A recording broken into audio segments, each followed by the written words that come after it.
Intéresse ce matin à la situation humanitaire désastreuse en Haïti. Hier encore était publié ce chiffre. 40 000 personnes déplacées en 10 jours seulement dans la capitale Port-au-Prince. C'est la pire vague de déplacement depuis 2 ans.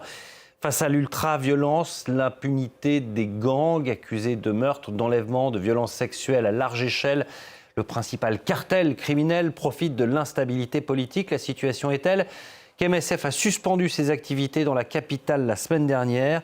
Et on va en parler ce matin avec Sarah Château. Bonjour, vous êtes responsable du programme Haïti chez Médecins Sans Frontières. Pourquoi avez-vous cessé vos activités pour l'instant à Port-au-Prince ? Bonjour. Oui, alors nous avons cessé nos activités suite à une succession d'incidents assez dramatiques pour nos équipes, d'une violence extrême. Donc c'est pas forcément lié à l'insécurité actuelle, parce que comme vous l'avez décrit, il y a eu une énorme vague de violence sur ces 10 derniers jours, mais c'est quelque chose de très récurrent depuis maintenant plusieurs années, malheureusement. Donc on a eu l'habitude, et c'est vraiment la logique de notre intervention, de pouvoir répondre à aux besoins des populations, encore plus pendant ces périodes de violence, car nous recevons dans ces moments-là plus de blessés, plus de victimes. Mais c'est vrai que là, récemment, on a été malheureusement, nos équipes ont été menacées de mort par Et des pas membres des forcément forces par de des l'ordre. gangs, pardon de vous interrompre, mais pas forcément par des gangs. La police aussi vous pose des problèmes. Là, c'était la police qui nous a posé des problèmes, en effet. C'est des forces de l'ordre, donc pas l'institution policière, mais vraiment des membres de ces forces de l'ordre, et des mouvements de ce qu'ils appellent des mouvements de vigilance, des mouvements d'autodéfense, qui se sont créés maintenant depuis avril 2023 et qui défendent leur quartier et qui commettent des opérations extrajudiciaires. Quelle est la situation sur place aujourd'hui ? Comment est-ce que vos équipes peuvent travailler dans le reste du pays ? Alors, dans le reste du pays, on a un projet qui est lui encore ouvert, hein. On a suspendu qu'à Port-au-Prince. On a une maternité dans le sud. Mais c'est vrai que nos opérations étaient principalement basées sur Port-au-Prince, où on a 5 hôpitaux cliniques qui sont fonctionnels là-bas. C'est compliqué, mais on est en dialogue constant avec tous les groupes armés, que ça soit les gangs, que ça soit les groupes d'autodéfense, que ça soit les forces de l'ordre. On essaye de se maintenir un espace humanitaire, de pouvoir circuler, parce que les besoins de la population sont énormes. Oui, parce que Euh, c'est extrêmement compliqué. Les gangs, ils contrôlent notamment les ports et les aéroports. Enfin, il faut négocier avec tout le monde à chaque fois pour acheminer de l'aide. c'est ça. Donc l'aide peut arriver par avion, par bateau, par la République dominicaine aussi. On essaye de faire des mouvements par la route via la République dominicaine. C'est des négociations avec l'ensemble des parties au conflit, l'ensemble de ces groupes armés. C'est très compliqué, ça prend du temps. On est régulièrement en rupture de médicaments, ce qui complique les opérations pour nos équipes, hein. Au mois de mars, on a dû passer une période où on avait très peu, voire plus d'anesthésiants, alors on prend en charge des victimes blessées par balle. Donc voilà, c'est très compliqué d'agir, mais on y arrive. Jusqu'à que nos équipes soient menacées, ce qui était une de nos limites aussi, c'est de ne pas mettre en jeu la sécurité de nos personnels là-bas. On a presque 1500 salariés présents sur Port-au-Prince. Un personnel qui se fait racketter, donc, notamment, hein, et Il intimider. y a des, il y a des tentatives de kidnapping régulièrement pour l'ensemble de la population. Médecins sans frontières auprès des gangs, notre personnel voilà, il y a des tentatives de kidnapping, mais notre personnel se fait libérer car ils savent, les gangs ont compris qu'on soigne tout le monde et qu'il n'y a pas forcément d'intérêt à kidnapper nos médecins. Ils ont plus besoin de nos médecins au bloc que kidnapper. Donc on a la possibilité de pouvoir libérer rapidement nos hommes. Mais oui, c'est un risque dans les mouvements quotidiens pour cette population. Et on a bien compris que c'était l'anarchie et qu'il fallait négocier avec tout le monde pour tenter de venir en aide aux Haïtiens. Mais ils sont où, ces fameux casques bleus kényans, cette force de l'ONU qui a été déployée ces dernières semaines sur le terrain ? Vous les croisez ? Alors, c'est pas des casques bleus, c'est une force multinationale, donc ils ont un mandat un peu différent que ce que pourraient avoir les casques bleus, et surtout, ils ont des financements qui sont assez différents. Donc, on parle pour l'instant, un déploiement de 400 hommes, 426 exactement, qui sont dans une base. Donc oui, nous, on est en échange avec eux, on les contacte et on les rencontre. Par contre, on les croise très peu dans les rues de Port-au-Prince. Ils font quelques opérations, mais depuis le mois d'avril où ils sont déployés, ils ont dû sortir voilà, 3-4 fois. Ils n'ont pas les moyens de pouvoir répondre à l'ampleur de l'insécurité de Port-au-Prince. Bon, je sais que vous ne faites pas de géopolitique, mais qu'est-ce qui peut faire changer les choses sur place concrètement? Il y a l'espoir d'une évolution de la situation ou c'est désespéré en Haïti aujourd'hui?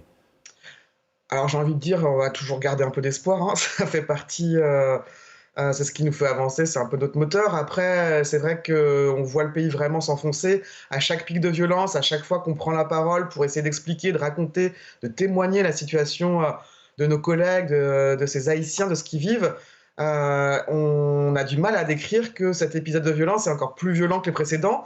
On se demande jusqu'où ça peut aller. Donc c'est compliqué de voir les portes de sortie. Après, c'est vrai qu'il y a des discussions autour d'élections, il y a des discussions autour possiblement de déploiement de casque bleu. Voilà, il y a plusieurs discussions en cours au niveau du Conseil de sécurité des Nations Unies, donc on espère que ça aboutisse à quelque chose pour la population qui n'a plus accès à rien, quoi. Le système de santé est détruit, ça fait 3 ans que les écoles sont fermées très régulièrement, très peu d'années complètes d'éducation. Donc c'est toute une génération aussi qu'il va falloir rattraper après. M'intéresse ce matin à la situation humanitaire désastreuse en Haïti. Hier encore était publié ce chiffre. 40 000 personnes déplacées en 10 jours seulement dans la capitale Port-au-Prince. C'est la pire vague de déplacement depuis 2 ans.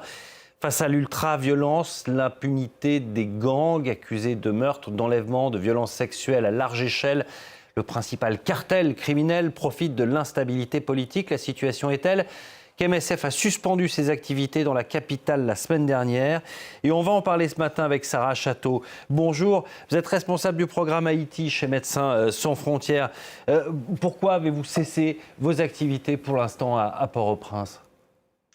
Bonjour, oui, alors nous avons cessé nos activités suite à une succession d'incidents assez dramatiques pour nos équipes, d'une violence extrême. Donc c'est pas forcément lié à l'insécurité actuelle parce que comme vous l'avez décrit, il y a eu une énorme vague de violence sur ces 10 derniers jours, mais c'est quelque chose de très récurrent depuis maintenant, plusieurs années malheureusement. Donc on a eu l'habitude et c'est vraiment la logique de notre intervention de pouvoir répondre à aux besoins des populations, encore plus pendant ces périodes de violence, car nous recevons dans ces moments-là plus de blessés, plus de victimes. Mais c'est vrai que là, récemment, on a été malheureusement, nos équipes ont été menacées de mort par Et des pas membres des forcément forces par de des l'ordre. gangs, pardon de vous interrompre, mais pas forcément par des gangs. La police aussi vous pose des problèmes. Là, c'était la police qui nous a posé des problèmes, en effet. C'est des forces de l'ordre, donc pas l'institution policière, mais vraiment des membres de ces forces de l'ordre et des mouvements de ce qu'ils appellent des mouvements de vigilance, des mouvements d'autodéfense qui se sont créés maintenant depuis avril 2023 et qui défendent leur quartier et qui commettent des opérations extrajudiciaires. Quelle est la situation sur place aujourd'hui? Comment est-ce que vos équipes peuvent travailler dans le reste du pays? Alors, dans le reste du pays, on a un projet qui est lui encore ouvert, hein. On a suspendu qu'à Port-au-Prince. On a une maternité dans le sud. Mais c'est vrai que nos opérations étaient principalement basées sur Port-au-Prince, où on a 5 hôpitaux cliniques qui sont fonctionnels là-bas. C'est compliqué, mais on est en dialogue constant avec tous les groupes armés, que ça soit les gangs, que ça soit les groupes d'autodéfense, que ça soit les forces de l'ordre. On essaye de se maintenir un espace humanitaire, de pouvoir circuler, parce que les besoins de la population sont énormes. Oui, parce que Euh, c'est extrêmement compliqué. Les gangs, ils contrôlent notamment les ports et les aéroports. Enfin, il faut négocier avec tout le monde à chaque fois pour acheminer de l'aide. c'est ça. Donc l'aide peut arriver par avion, par bateau, par la République dominicaine aussi. On essaye de faire des mouvements par la route via la République dominicaine. C'est des négociations avec l'ensemble des parties au conflit, l'ensemble de ces groupes armés. C'est très compliqué, ça prend du temps. On est régulièrement en rupture de médicaments, ce qui complique les opérations pour nos équipes, hein. Au mois de mars, on a dû passer une période où on avait très peu, voire plus d'anesthésiants, alors on prend en charge des victimes blessées par balle. Donc voilà, c'est très compliqué d'agir, mais on y arrive jusqu'à que nos équipes soient menacées, ce qui était une de nos limites aussi, c'est voilà, de ne pas mettre en jeu la sécurité de nos personnels là-bas. On a presque 1500 salariés présents sur Port-au-Prince. Un personnel qui se fait racketter, donc, notamment, hein, et Il intimider. y a des, il y a des tentatives de kidnapping régulièrement pour l'ensemble de la population. Médecins sans frontières auprès des gangs. Notre personnel voilà, il y a des tentatives de kidnapping, mais notre personnel se fait libérer car ils savent, les gangs ont compris qu'on soigne tout le monde et qu'il n'y a pas forcément d'intérêt à kidnapper nos médecins. Ils ont plus besoin de nos médecins au bloc que kidnapper. Donc on a la possibilité de pouvoir libérer rapidement nos hommes. Mais oui, c'est un risque dans les mouvements quotidiens pour cette population. Et on a bien compris que c'était l'anarchie et qu'il fallait négocier avec tout le monde pour tenter de venir en aide aux Haïtiens. Mais ils sont où, ces fameux casques bleus kényans, cette force de l'ONU qui a été déployée ces dernières semaines sur le terrain? Vous les croisez? Alors, c'est pas des casques bleus, c'est une force multinationale, donc ils ont un mandat un peu différent que ce que pourraient avoir les casques bleus, et surtout, ils ont des financements qui sont assez différents. Donc, on parle pour l'instant, un déploiement de 400 hommes, 426 exactement, qui sont dans une base. Donc oui, nous, on est en échange avec eux, on les contacte et on les rencontre. Par contre, on les croise très peu dans les rues de Port-au-Prince. Ils font quelques opérations, mais depuis le mois d'avril où ils sont déployés, ils ont dû sortir voilà, 3-4 fois. Ils n'ont pas les moyens de pouvoir répondre à l'ampleur de l'insécurité de Port-au-Prince. Bon, je sais que vous ne faites pas de géopolitique, mais qu'est-ce qui peut faire changer les choses sur place concrètement? Il y a l'espoir d'une évolution de la situation ou c'est désespéré en Haïti aujourd'hui? Alors j'ai envie de dire, on va toujours garder un peu d'espoir, hein. Ça fait partie, c'est ce qui nous fait avancer, c'est un peu notre moteur. Après, c'est vrai qu'on voit le pays vraiment s'enfoncer. À chaque pic de violence, à chaque fois qu'on prend la parole pour essayer d'expliquer, de raconter, de témoigner la situation de nos collègues, de ces Haïtiens, de ce qu'ils vivent, on a du mal à décrire que cet épisode de violence est encore plus violent que les précédents.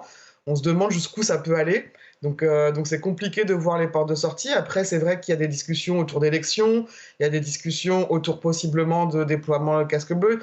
Voilà, il y a plusieurs discussions en cours au niveau du Conseil de sécurité des Nations Unies. Donc on espère que ça aboutisse à quelque chose pour la population qui n'a plus accès à rien, quoi. Le système de santé est détruit. Ça fait 3 ans que les écoles sont fermées très régulièrement, très peu d'années complètes d'éducation.